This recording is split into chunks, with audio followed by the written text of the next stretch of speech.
So let's start. चरक विमान स्थान का छठा अध्याय रोगानिक विमान अध्याय हम आज शुरू करने जा रहे हैं। चक्रपाणि दत्त पूर्व अध्याय की उसकी व्यवस्था बताते हुए क्रम विवेचन करते हैं कि स्रोतो विमान अध्याय में हमने स्रोतस के अनुसार व्याधियों के अधिष्ठान भेद देखे हैं, और फिर इस अध्याय में हम प्रभवादि भेद से जो रोगों के विविध प्रकार है उनकी व्याख्या करने जा रहे हैं। इस प्रकार से चक्रपाणि दत्त रोगानिक विमान अध्याय की प्रस्तावना करते हैं। तो विशेषतः स्रोतो विमान अध्याय जो पांचवा अध्याय हमने देखा, उसमें 13 स्रोतों के प्रकार, अधिष्ठान, इस पद्धति से स्रोतो अधिष्ठान चक्रपाणि दत्त उनको बताते हैं। और फिर आपके सामने जो प्रस्तुत टीका है आयुर्वेद दीपिका व्याख्या चक्रपाणि दत्त कृत, तो पूर्वाध्याये स्रोतो रूप अधिष्ठान भेदेन रोगान अभिधाय प्रभवादि भेदेन रोगान अभिधातुम रोगानिकम विमानम उच्यते रोगानिकम इति रोग समूह। रोगानिक शब्द का अर्थ हुआ रोग समूह, इस पद्धति से बताते हैं। तो आशा है आज ज्यादा विद्यार्थी जुड़े होंगे, तो संख्या कम दिखाई दे रही है। तो मेरे ख्याल से नेक्स्ट एग्जाम का प्रिपरेशन करने में बिजी हो शायद, तो हम थोड़ा व्याख्यानों को शुक्रवार तक ही लेने वाले हैं। ये सभी को आप बता दें, उसके बाद में आपको प्रिपरेशन लीव हम दे सकते हैं, व्याख्यान स्थगित कर सकते हैं, ठीक है। लेकिन उसमें भी आपको जो विषय अगर दोबारा पढ़ना है या सुनना है तो जरूर आप मैसेज भेजिए, उसमें हम उनको लेने का प्रयास करेंगे। तो सबसे पहले टाइप्स ऑफ डिसीजेस जो ग्रंथकार बताते हैं वो द्वे रोगानिके भवताः प्रभाव भेदेन साध्यम असाध्यम, इस पद्धति से। तो प्रभाव के भेद से रोगों के सर्वप्रथम 2 भेद बताते हैं, तो उनको हम देखें। और इस पद्धति से गद्यमय श्लोक है, तो आप उसको विस्तार से देखें। आपके सामने अगर संहिता नहीं है तो ये स्क्रीन थोड़ी आप बड़ी करके देख सकते हैं। द्वे रोगानिके भवताः प्रभाव भेदेन साध्यम असाध्यम च द्वे रोगानिके बल भेदेन मृदु दारुणम च द्वे रोगानिके अधिष्ठान भेदेन मनो अधिष्ठानम शरीर अधिष्ठानम च द्वे रोगानिके निमित्त भेदेन स्वधातु वैषम्य निमित्तम आगंतु निमित्तम च द्वे रोगानिके आशय भेदेन आशय समुत्थम पक्वाशय समुत्थम च इति। तो 2 रोगों के भेद बताते हैं। इसको आप संख्या संप्राप्ति के तौर पे भी देख सकते हैं। आगे जाके संख्येय और असंख्येय ऐसे भी रोगों के भेद आचार्य चरक बताते हैं। तो समूह के आधार पर यहाँ पे सबसे पहले प्रभाव भेद से साध्य और असाध्य, तो ये सबसे प्रथम बताएं। केवल साध्य रोगों की ही चिकित्सा करनी चाहिए, यह भी मार्गदर्शन हमें संहिता में मिलता है और वो सबसे महत्वपूर्ण है। इसलिए क्रम में भी हमें साध्यता और असाध्यता ये पहला भेद बता दिया। फिर बल भेद से, यानी रोगों के संपूर्ण लक्षण उस व्याधि के व्यक्त है या कुछ कम व्यक्त है, इस पद्धति से मृदु और दारुण, ये बल भेद से 2 भेद मिलते हैं। अधिष्ठान भेद से मन भेद, मन एक प्रकार यानी मनोदेश, इस पद्धति से, और शरीर देश या देह देश पद्धति से अधिष्ठान भेद 2 मिलते हैं। फिर निमित्त भेद से 2 प्रकार बताए हैं, स्वधातु वैषम्य निमित्त और आगंतु निमित्त, यानी शरीरगत या निज हेतुओं की वजह से, शरीर में जो दोष धातु मन है उनकी विकृति की वजह से, और आगंतु निमित्त जो हमने जनपदोद्ध्वंस में देखा, वैसे उस प्रकार से बाहर की कारणों की वजह से होने वाले, इस पद्धति से उन्होंने निमित्त शब्द यहाँ आया है पॉजिटिव फैक्टर या हेतु, इस अर्थ में। आगे है आशय भेद से, यानी आमाशय समुत्थ और पक्वाशय समुत्थ, ये 2 भेद बताते हैं। तो चक्रपाणि दत्त, आप टीका भी नीचे है उसको देखते जाइए। आमाशय समुत्थ से वह बताते हैं कफ और पित्तजन्य व्याधि, तथा पक्वाशय समुत्थ इस शब्द से वो बताते हैं। देखिए, सर्वे वातजाहा एव सर्व विकार अवरोधाः आमाशयाश्रयाः कफ पित्तजाः सर्वे गदा गृह्यन्ते पक्वाशय समुत्थ ग्रहणेन सर्वे वातजाः एव सर्व विकार अवरोध। तो यहाँ पे ऐसा करते हुए सभी प्रकार की व्याधियों का उन्होंने आमाशय समुत्थ और पक्वाशय समुत्थ इन दो अधिष्ठान भेद से उन्होंने बता दिया, सॉरी आशय भेद से।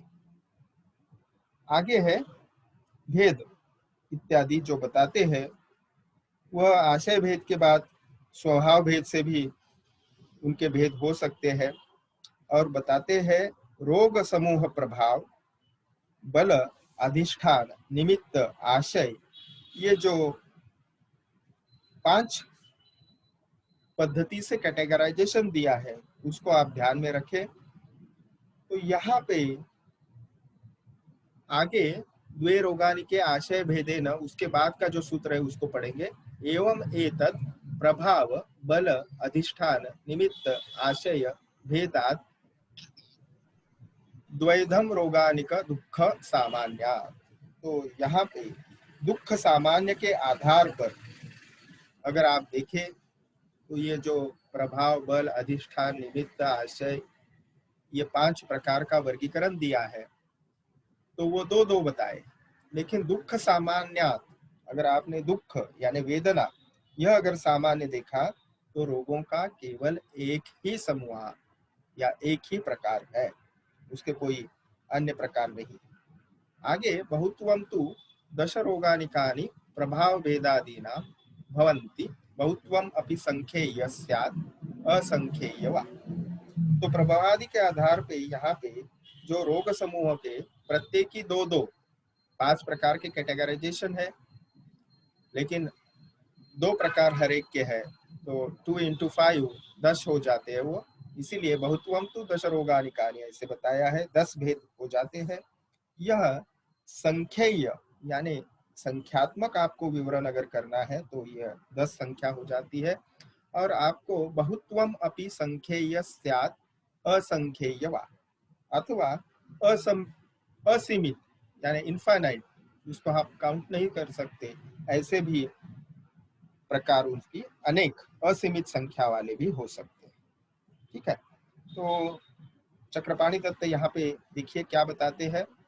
वह बताते हैं भेद प्रकृति अंतरेण इति भेद कारणांतरेण अथवा अपि संधीयमानम इति एकीक्रियमाणम एक बुद्धि कारकानुगत धर्मांतरेण इति बोधव्यम। तो एकत्व बुद्धि कारक गुणों में अंतर होने से, एकत्व बुद्धि कारक गुणों में विभेद होने से रोगों की संख्या बहुत्व हो जाती है। ठीक है, और दुख सामान्य आपने एक कारण बताया, सॉरी एक सामान्य देखा केवल, तो सभी व्याधियों का एक ही केवल भेद हो जाता है। दुख शब्द यहाँ पे जो व्याधियों में विविध कष्ट या लक्षण दिखाई देते हैं वह दुख रूप है, इसीलिए उसको दुख सामान्यात ऐसे कारण बताए। ठीक है, तो आगे है पुनः तत्र संख्येयम तावत् यथोक्तम अष्टोदरीये अपरिसंख्येयम पुनः यथा महारोग अध्याये रुग्णवर्ण समुत्थादीनाम असंख्येयत्वात्। तो यहाँ पे जो 2 अध्यायों का यहाँ पे रेफरेंस दिया है, अष्टोदरीय अध्याय और महारोग अध्याय। तो अष्टोदरीय अध्याय में जिस पद्धति से आपको बताया है, देखिए विशेषतः वहां पे 8 प्रकार से गणना चालू हो जाती है, और वह संख्येयत्व आप अष्टोदरीय अध्याय से समझे, यानी गणना आपको करनी है तो। और अपरिसंख्येयत्व जो वर्णन करा किया है महारोग अध्याय में, और वह रूप वर्ण समुत्थान इत्यादि नाम। ठीक है, तो वहां पे असंख्येय बताए। तो ये जो व्याधियों की संख्येयता एवं असंख्येयता है उसके बारे में विस्तार से चक्रपाणि दत्त टीका लिखते हैं यहाँ से आगे। ठीक है, तो बहुत्वम अपि इति उक्त प्रभाव भेदादि कृतत्वात् अपि बहुत्वम इति अर्थाः। तो यहाँ से टीका जो है वो हम समझने की कोशिश करेंगे। तो कारण भेद से संख्येय रोगों की जिसकी संख्या निश्चित है उसके प्रति असंख्येय बतलाना ये ठीक नहीं होगा। In case of similar dividing factors to it is necessary to consider the reference to the context because similar words have different meanings while different synonyms. ये आचार्य प्रियव्रत शर्मा का वचन है, तो उनके बुक से मैंने आपको उद्धृत किया। तो यहाँ पे हमने ये समझने की आवश्यकता है विशेषतः अष्टदरीय अध्याय में संख्येयत्व वर्णन है और महारोग अध्याय में असंख्येयत्व वर्णन है।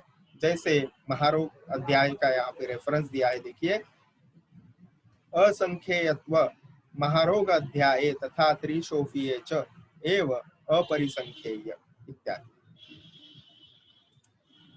चलिए, तो इसको आसानी से समझने की कोशिश करते हैं। यहाँ पे आपके सामने जो स्लाइड है, so on the basis of prognosis, that is whether it is sadhya or asadhya, curable or incurable, this is the first categorization. Second is on the severity or intensity of the symptoms, that is mild and severe. आशय भेद से यानी location जो है वो देह देश और मनोदेश इस पद्धति से। फिर पॉजिटिव फैक्टर्स जो है वो शरीरगत निज कारण है या बाह्य कारण है आगंतुज कारण, तो इंडोजिनस और एक्सोजिनस इस पद्धति से।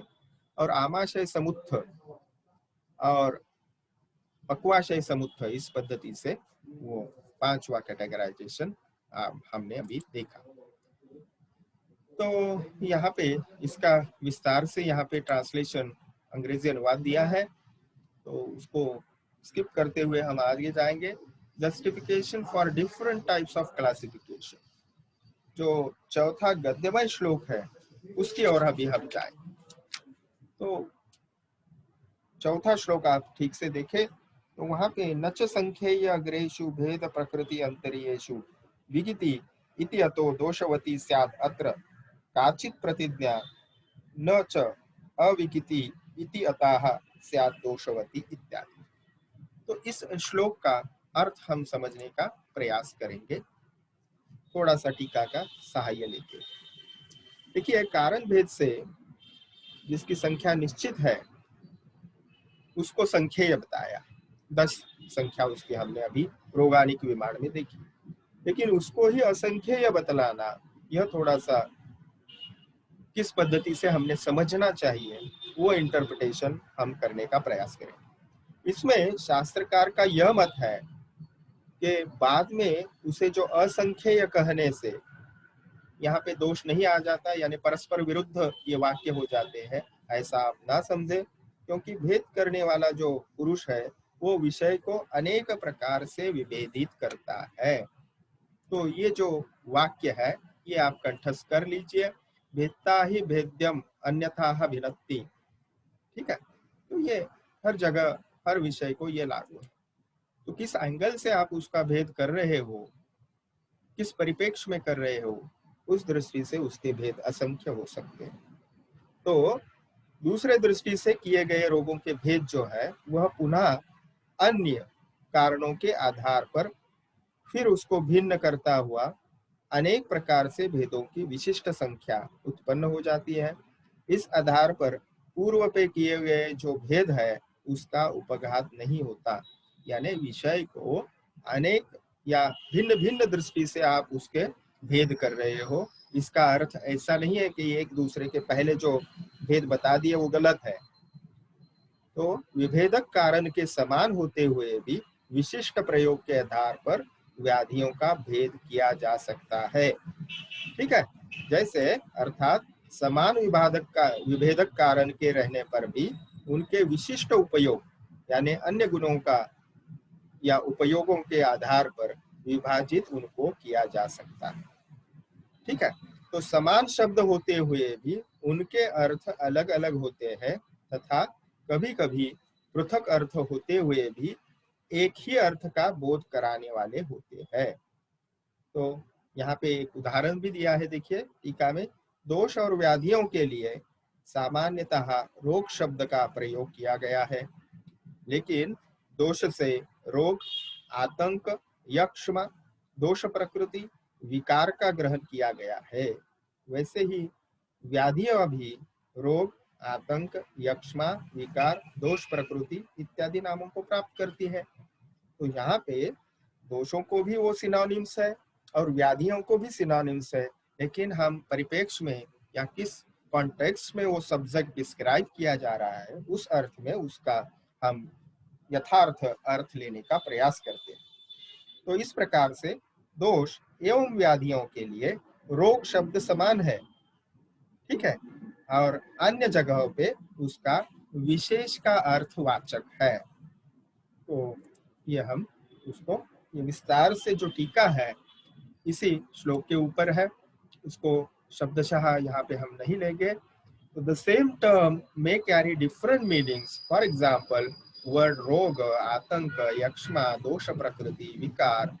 ओके, तो thus the term roga is synonymous with both the dosha and vyadhi. For the rest, like hetu, that is etiology. Okay, चलिए छठा श्लोक जो है उसको देखते हैं, और विशेषतः पांचवा हम स्किप कर गए।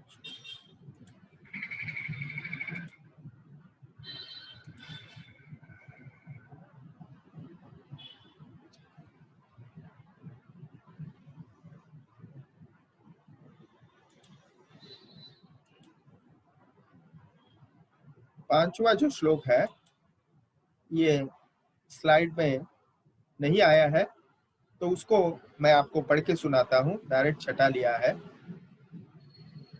तो तत्र व्याधयो अपरिसंख्येया भवन्ति, ठीक है, तो सामने है यही पांचवा, थोड़ा संख्या भेद अलग अलग है, और छठा जो है पांचवा यही है। तत्र व्याधयो अपरिसंख्येया भवन्ति अति बहुत्वात्, दोषाः तु खलु परिसंख्येया भवन्ति अनति बहुत्वात्। तो व्याधियां अधिक होने के कारण अपरिसंख्येय है, लेकिन दोष जो है वो सीमित है, उनकी संख्या 3 ही है, इसलिए उनकी संख्या जो है वो निश्चित है।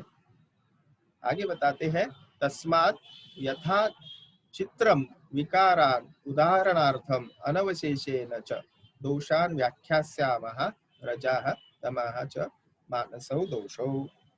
तो यहाँ पे उदाहरण एक देते हैं, इसलिए यथावश्यक विकारों तथा दोषों की उदाहरण रूप में यहाँ पे पूर्णत्व से व्याख्या बताते हैं। वह इस प्रकार से है, रज एवं तम, ये दो मानस दोष कहे गए हैं।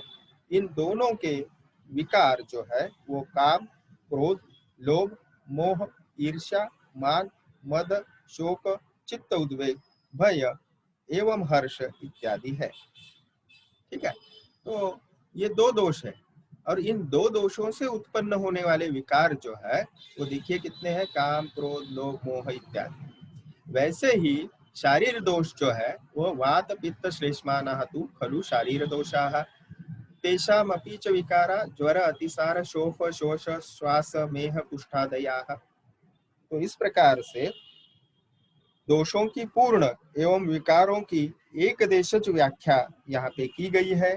दोनों प्रकार के दोष यानी शारीरिक हो या मानसिक हो, इनको प्रकोपित करने वाले हेतु जो है वो एकत्रित बताए हैं, और वह 3 ही है। तद यथा असात्म्य इंद्रियार्थ संयोगाः प्रज्ञापराताः परिणामश्चेति, यह छठा श्लोक है, ठीक है। तो यहाँ पे दोष अधिक न होने के कारण इनका पूर्ण विवेचन संभव है, ठीक है, किंतु व्याधियां जो है वह अनेक है, इसलिए उनका जो संख्येयत्व पूर्णतः बताना संभव नहीं है, अति बहुत्वात्। इस प्रकार से कारण मीमांसा चरकाचार्य करते हैं, ठीक है। ये आपके सामने टीका है, तत्रापि रोक शब्द अभिधेयतया समाने अपि दोषे तथा विकारे च परिसंख्येय इत्यादि। तो यही विषय वस्तु है। आपको अगर ये समझ में आ गया है तो इसको आगे ले जाते हैं।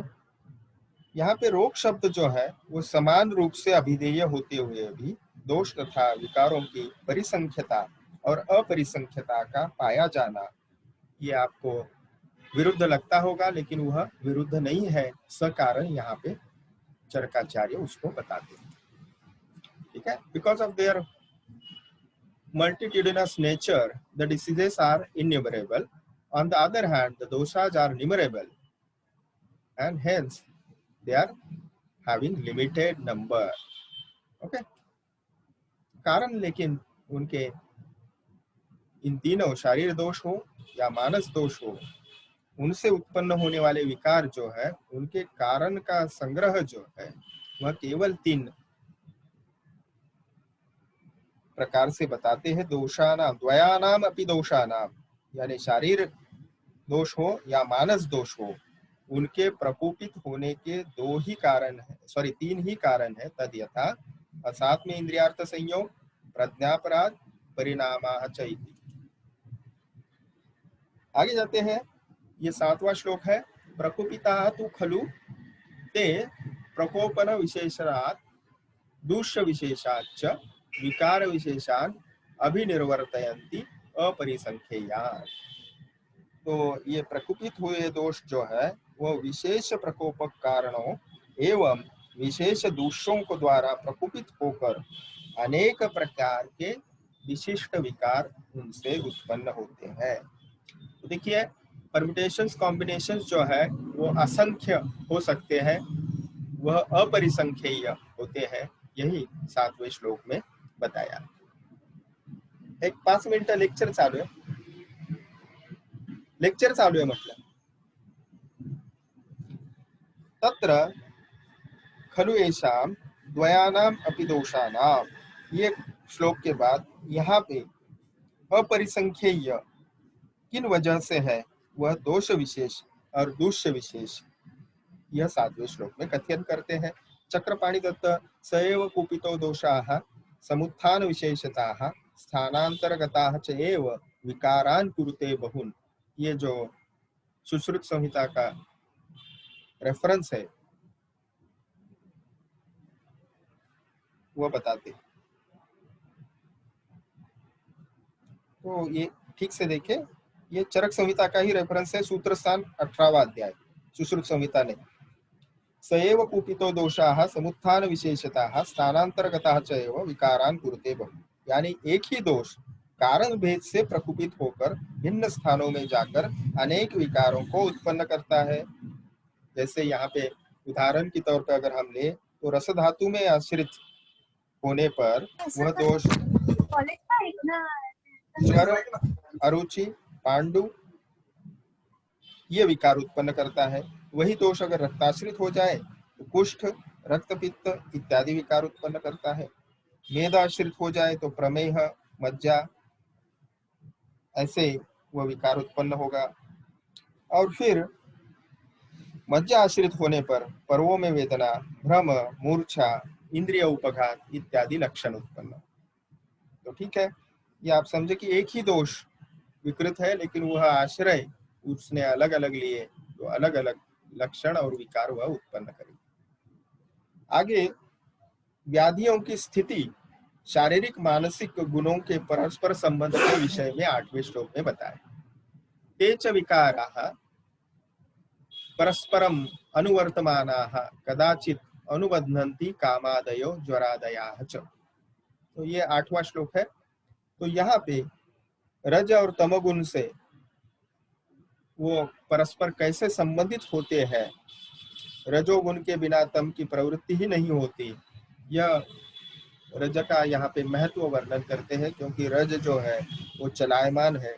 चक्रपाणि दत्त उसका विवरण थोड़ा और डिटेल में करते हैं। अनुवर्तमाना इति अनेन यद एव ज्वरादयाः कामादयो वा बलवत्वेन चिरकालम अनुवर्तन्ते तद एव अनुबध्नन्ति प्रायाः, यदा तु स्तोक कालावस्थायिनो भवन्ति न तदा प्रायो अनुबध्नन्ति इति अर्थः। तो यहाँ पे जो चक्रपाणि दत्त रज और तम के विषय में कहते हैं कि आपस में संबंध स्पष्ट करने से दोषानुबंध को विवेचित किया जा सकता है। यह केवल और केवल आपने शारीरिक अथवा मानसिक व्याधियां बलवान होने से चिरकाल तक शरीर में अवस्थान कर जाती है और एक दूसरे से संसर्ग को प्राप्त करती है।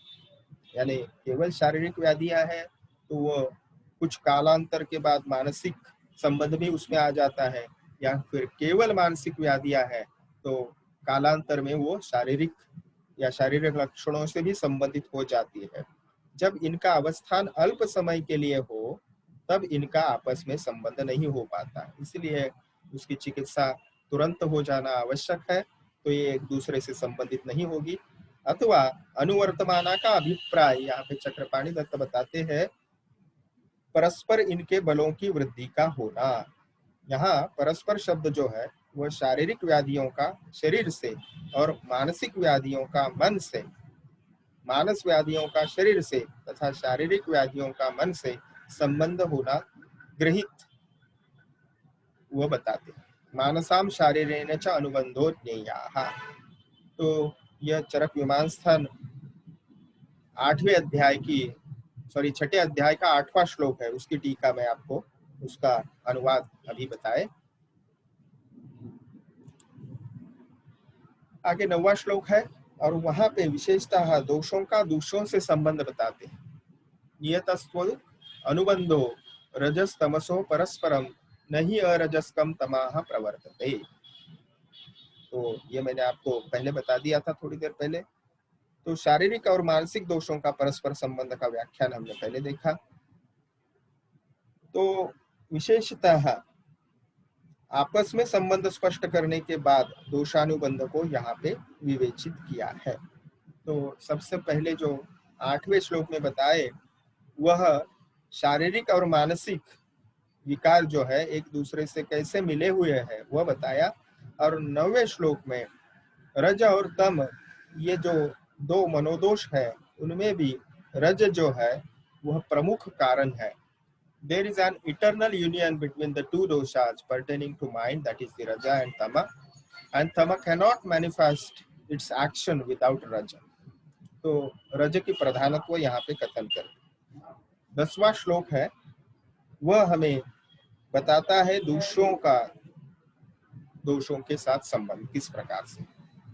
तो शारीर दोषानाम एक अधिष्ठानीयानाम सन्निपाताः संसर्गो वा समान गुणत्वात् दोषा ही दूषण ही समानाः। तो इस श्लोक में विशेषतः जो कथन है वह शरीर के एक स्थान में रहने वाले दोषों का समान गुण के कारण प्रायः संसर्ग शब्द किस लिए है, दो दोषों का आपस में मिलना, और सन्निपात जो शब्द है दो से अधिक यानी तीनों दोषों का इकट्ठा मिलना, क्योंकि दोष अपने समान गुण वाले दोषों को दूषित करते हैं अथवा दोषों को प्रकोपित करने वाले हेतु उसके समान होते। ठीक है, तो दो यहाँ पे घटनाएं बताते हैं, समान गुणत्वात् और दूषण ही इति, यानी यहाँ पे दोषों के समान गुणों से आहार विहार अगर आप करते हो तो एक कारण बताया, और दूसरा जो बताया है वो संसर्ग और सन्निपात। और दोष अपने समान गुण वाले दोषों को दूषित करते हैं अथवा दोषों को प्रकोपित करने वाले हेतु जो है वह दोषों के समान होते हैं। यहाँ पे उदाहरण दिया है, देखिए चक्रपाणी दत्त उदाहरण देते हैं। यथा ही अम्लम लवणम कटु च पित्तकरम तत्र अम्लम सकफम पित्तम करोति लवणम च सपित्तम कफम करोति कटु च सवात पित्त करोति। तो बिल्कुल स्पष्ट उदाहरण दिया है यहाँ पे। एक उदाहरण जो दिया है वह अम्ल लवण कटु ये तीनों रस जो है वह पित्तकारक है। ठीक है, तो 10 मिनट की अवधि शेष है, तो ये आप बता रहा है हमें। तो आप दूसरे व्याख्यान में हम जुड़ेंगे प्रश्नोत्तर के लिए। ठीक है, क्योंकि इसको और एक व्याख्यान की आवश्यकता, शायद 2 व्याख्यानों की आवश्यकता इस अध्याय को और पड़ेगी। तो अम्ल लवण कटु ये तीनों रस जो है वो पित्तकर है, लेकिन इसमें भी आप अगर देखो ये तीनों दोष पित्त को बढ़ाते हैं, लेकिन आप अगर अम्ल प्रधान द्रव्य देखें तो वह कफ के साथ पित्त को प्रकोपित करते हैं। लवण प्रधान अगर द्रव्य है तो वो पित्त के साथ कफ को प्रकोपित करते हैं, और कटु रस प्रधान अगर द्रव्य है तो वात को पित्त के साथ प्रकोपित करते हैं। इसी प्रकार वसंत ऋतु में कफ का प्रकोप होते हुए भी आदान काल के प्रभाव के कारण वात पित्त का भी अनुबंध होता है, और वर्षा ऋतु में संचित पित्त जो है वो शरद ऋतु में प्रकुपित हो जाता है, लेकिन साथ में कफ का भी अनुबंध बना रहता है। तो ये टीका पढ़ने से हमें आनंद मिलता है कि उसके डिटेल जो है सन्निपात, संसर्ग, समान गुणत्वाद, ये किस पद्धति से उसमें डिटेल्स ग्रंथकार आचार्य बताते हैं, वह हमें उससे और अर्थ जानने का अनुभव और आनंद मिलता है। ठीक है, आगे है अनुबंध्य और अनुबंध, ये दो शब्द हैं। और अनुबंध, इसमें क्या भेद है वो 11वें श्लोक में बताते हैं। तत्र अनुबंध्य अनुबंध कृतो विशेषाः स्वतंत्रो व्यक्तलिंगो यथोक्त समुत्थान प्रशमो भवन्ति अनुबंध्याः तद विपरीत लक्षणाः तु अनुबंधाः। इसका क्या अर्थ होता है? यानी अनुबंध्य और अनुबंध ये अपने विशिष्ट लक्षण होते हैं। स्वतंत्र एवं व्यक्त लक्षणों वाला शास्त्र निर्दिष्ट कारणों से उत्पन्न प्रशमित होने वाला अनुबंध्य कहा जाता है। तो अनुबंध्य का अर्थ आप ले प्रधान या प्रमुख, और इसके विपरीत लक्षणों वाला जो है वो अनुबंध है। यानी विपरीत लक्षणों वाला यानी स्वतंत्र और व्यक्त लक्षण नहीं होंगे, अव्यक्त लक्षण होंगे। शास्त्र निर्दिष्ट कारणों से वह उत्पन्न नहीं होगा, किसी अन्य कारणों से होगा या उसके समान कारणों से होगा जो शास्त्र में निर्देशित नहीं है।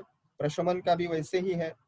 तो अनुबंध लक्षण से युक्त आगे जो श्लोक है, अनुबंध्य लक्षण समन्विताः तत्र यदि दोषा भवन्ति तत्रिकम सन्निपातम आचक्षते द्वयम वा संसर्गम। तो अनुबंध्य लक्षणों से युक्त तीनों दोषों के होने पर सन्निपात तथा दो दोषों के मिलने पर संसर्ग कहा जाता है। अनुबंध एवं अनुबंध की विशेषताओं से दोषों के अनेक भेद हो सकते हैं। इसी प्रकार दोषों एवं व्याधियों का वर्गीकरण विभिन्न घटकों के आधार पर या फैक्टर्स के आधार पर विभिन्न समुदायों में या विभिन्न समूहों में किया जा सकता है। इसी आधार पर चिकित्सक उनका विभिन्न नामकरण कर सकता है। तो बहुत बार हम बोलते हैं कि इस व्याधि, समझो अभी जो कोविड-19 था, ये इस नाम से आपके आयुर्वेद में बताया है क्या? एवं संज्ञा प्रकृतो भेषजाम दोषेषु व्याधिषु च नाना प्रकृति विशेष विवाह। तो चिकित्सक को उनका विभिन्न नामकरण करना पड़ेगा। अभी एक विषय आपको बता दूं, एक जगह पे स्त्री रोग के विषय में कुछ मार्गदर्शन करने का मुझे आमंत्रण मिला था, और उस वक्त हम जो स्त्री रोग विशेष के स्त्री विशिष्ट शरीर के बारे में, पीसीओ या फिर प्री मेंस्ट्रुअल सिंड्रोम, ऐसे व्याधियों का कथन जब किया जा रहा था, तो हमारे आयुर्वेद के विद्यार्थियों से अन्य वह विद्यार्थी समूह था, उनकी जिज्ञासावश उन्होंने क्वेश्चन एंड आंसर सेशन में मुझे पूछा, क्या यह पीसीओ या पीएमएस यह व्याधियां आयुर्वेद के ग्रंथों में वर्णित है? तो उनको यही मैंने समझाने का प्रयास किया कि आयुर्वेद में दोष, दुष, इनके आधार पर व्याधियों की जो डिटेल्स है वह बताई है। अगर हम उसी प्रकार से उसको देखने का प्रयास करेंगे, उसी शब्द में चाहिए तो नहीं है। लेकिन चरक चिकित्सा स्थान 30वां अध्याय है जिसमें योनि व्यापक बताया है। योनि व्यापक का अगर आप डिटेल में डिस्क्रिप्शन देखो, मैं आपको सलाह दूंगा कि आप प्रेमवती तिवारी, जो आदर्श ऐसी उन्होंने स्त्री रोग विशेष विज्ञान के बारे में 2 खंड में उनकी पुस्तकें हैं, ग्रंथ उपलब्ध है, ग्रंथ कहना चाहिए, पुस्तक नहीं है वो, तो उसको जरूर पढ़े। तो इसमें आपको सभी जो स्त्री रोग विशेष व्याधि है उसमें समाविष्ट है। तो और फिर आगे डिस्कशन बढ़ता गया और उनका समाधान हुआ। ठीक है, तो यहाँ पे आगे जो विवरण आता है वो 4 टाइप्स ऑफ अग्नि। तो ये 12वां श्लोक है, अग्निषु तु शारीरेषु चतुर्विधो विशेषो बलभेदेन भवति तद यथा तीक्ष्णो मंदाः समाः विषमश्चेत्। तो इसके मेरे ख्याल से आगे हाँ यस, तो ये मैं आपको दिखाना चाहता हूँ। तो अग्नि के 4 प्रमुख भेद यहाँ पे हम देखते हैं। थोड़ा हमारे गति से आगे स्लाइड नहीं बढ़ रही है, एक तो ज्यादा पीछे जा रही है, नहीं तो ज्यादा आगे जा रही है। थोड़ा 1 मिनट। यस, सो देखिए, तो ये प्राकृत अग्नि की स्थिति आपके सामने इस स्लाइड में है, that is the healthy state. So Agni is functioning properly. रोगा सर्वेपि मंदेग्नौ, अग्नि विकृत हो गया तो सभी व्याधि हो जाते हैं। और उससे फिर डिसीज स्टेट या माल फंक्शनिंग ऑफ अग्नि यहाँ पे बताते हैं, तीक्ष्णाग्नि, विषमाग्नि और मंदाग्नि। इसी को आचार्य चरक तीक्ष्णो मंदाह समो विषमश्चेत, तो सम अग्नि जो है वह समस्थिति वाला है, ठीक है, यानी वह प्राकृत है। और विषम स्थिति की जो अग्नियां है वह तीक्ष्ण है, मंद है और विषम। विषम यानी कभी तीक्ष्ण कभी मंद, इस अर्थ से। तो ये 4 कैटेगरीज अग्नि की बताते हैं चरकाचार्य। और यही हमने वाग्भट या अष्टांग हृदय सूत्र स्थान में 3 प्रकार की अग्नि देखी। तो ठीक है, ये अपने भेद लिखने की आवश्यकता है। जब भी चरक संहिता के पूर्वार्ध के टेबल वाइवा हो या फिर प्रश्न पत्रिका हो, थियरी पेपर हो, वहां पे अग्नि के प्रकार पूछे जाएंगे तो आपको 4 लिखना आवश्यक हो जाएगा। और फिर उसका जो विवरण है हमारे नेक्स्ट लेक्चर में हम उसको डिटेल में लेंगे। तो आज यही रुकते हैं और इन चारों अग्नि को समझने का प्रयास हमारे नेक्स्ट लेक्चर में हमें करेंगे। आपके अगर कुछ प्रश्न है तो उसको जरूर पूछिए। तो हमको ये व्याख्यान जो है, आज संख्या काफी अच्छी है, 19 तक संख्या गई है, तो ऐसे ही जुड़े रहिए। एक प्रामाणिक प्रयास जो अध्यापक करता है उसको आप अगर निराशा कर दे संख्या कम होने की वजह से, तो शायद मेरा भी उत्साह जो है वो आखिर तक बना नहीं रहेगा। ठीक है, तो आपको न समझ में आए तो बार बार पूछिए, मैं 8-10 बार भी एक विषय को लेने के लिए तैयार हूँ। ठीक है, तो आज यही इस व्याख्यान को हम समाप्त करते हैं। धन्यवाद। अगर आशंकाएं हैं तो दोबारा जुड़िए, मैं फिर एक बार इस मीटिंग को रिकरिंग होने से ज्वाइन हो जाता हूँ।